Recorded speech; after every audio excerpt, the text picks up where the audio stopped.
धर्मवीर 2 या चित्रपटाचा टीझर नुकतंच आपल्या भेटीला आला। या टीझरला प्रेक्षकांचा उत्तम प्रतिसाद मिळाला खरा, पण यातली एक चूक प्रेक्षकांनी दाखवून दिली। आनंद दिघे साहेब रक्षाबंधनाच्या दिवशी सगळ्या त्यांच्या बहिणींना घेऊन अन्यायाविरुद्ध लढण्यासाठी रेल्वे रुळाच्या बाजूनी जातात। त्यावेळची एक चूक म्हणजे बाजूनी जाणारी लोकल ट्रेन। हा प्रसंग आनंद दिघे साहेबांच्या वेळचा आहे, त्यामुळे नवी लोकल ट्रेन बाजूनी जाणं शक्यच नाही असं प्रेक्षकांचं म्हणणं आहे। या चुकीवर आता चित्रपटाचे निर्माते मंगेश देसाई प्लॅनेट मराठीशी बोलताना व्यक्त झालेत।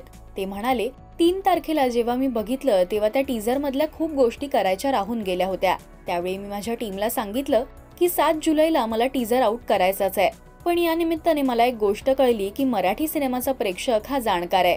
हा प्रेक्षक आता कुठलाही सिनेमा बघायला जात नाही, त्यांचं बारीक लक्ष आहे आणि त्यामुळे मी नेटकऱ्यांवर अजिबात नाराज नाही।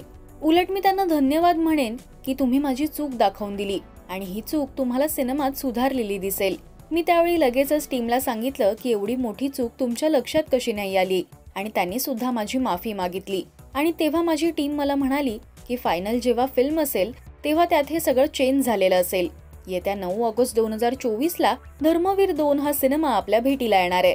तुम्ही हा सिनेमा पाहण्यासाठी उत्सुक आहात का हे मला कमेंट्स मधून नक्की सांगा। मराठी सिने विश्वातील बातम्या, अपडेट्स आणि गॉसिपसाठी तुम्ही सबस्क्राइब करा राजश्री मराठी।